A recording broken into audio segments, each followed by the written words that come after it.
আচ্ছা বলো তো তোমাদের ওইদিকে এই পিঠেটাকে কি বলে? আর কোথায় থেকে দেখছো ভিডিওটা অবশ্যই কিন্তু কমেন্ট করবে। আমাদের এইদিকে সরু চিকুলি বলে, আর কেউ কেউ আবার এই পিঠেটাকে আঁশকে পিঠেও বলে। তো ওই ২ রকম নামেই চলে আর কি। তো মা আজকে গ্যাসেই বানাচ্ছিলেন। তো আমি খেতে চেয়েছিলাম, তো তার জন্য মা কিন্তু বানিয়ে দিয়েছিলেন। আর এই ভিডিওটা দেখে কি বুঝতে পারছো এটা ঠিক কোন সময়ের ভিডিও? হ্যাঁ হ্যাঁ, শীতকালের ভিডিও। শীতের পরে তো জীবনে অনেক রকম ঝড়টা এসছে।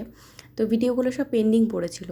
আজকে ফোন ঘাঁটতে ঘাঁটতে দেখছি এই ভরা গরমে পিঠের ভিডিও। ভাবলাম দেখি কবের ভিডিও, তারপর দেখি ডিসেম্বরের ভিডিও। তো চলো এখনই তোমাদের সঙ্গে পোস্ট করে দিচ্ছি। আমরা কিন্তু সারা বছর পিঠে খাই না। অনেকেই দেখি সারা বছর পিঠে খাই, কিন্তু আমাদের এইদিকে ওই হলো মাঘ মাস পর্যন্ত, খুব বেশি ফাল্গুন মাসের প্রথম দিক বাস, আর খাবো না। রাত্রের দিকে বানিয়েছিলাম চাউমিন, আবার তার সাথে কিন্তু আরেকটা জিনিস ছিল চিকেন এগ রোল, এটাও খেয়েছিলাম রাত্রে। এটা দিয়ে আমরা কিন্তু ডিনার কমপ্লিট করেছিলাম। আর দেখবে চিকেনে একদম ভরপুর হয়ে আছে আর ভীষণই টেস্টি হয়েছিল। বোন ওইদিকে হচ্ছে চলে যাবে, বোনের ছুটি শেষ।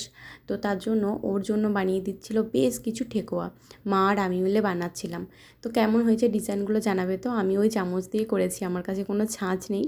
তো এখন দেখো মা এগুলো ভেজে নিচ্ছে। বোনের বান্ধবীদের বন্ধুদের খাওয়াবে, বাড়ি থেকে নিয়ে গিয়ে প্রত্যেকবার কিছু না কিছু নিয়ে যাই। তো এবার ভাবছি ঠেকোয়া নিয়ে যাবে। আর ভাজা হয়েছিল বেগুনি, খেতে খেতেই সব শেষ। ভিডিওতে আর কি দেখাবো বলো। এই যে দেখো বেগুনি খাওয়া চলছে এখন। একজন বেগুনি খাচ্ছে, ডক্টর দেখিয়ে এসে। ডক্টর বলেছে বেশি করে তেলে ভাজা খেতে।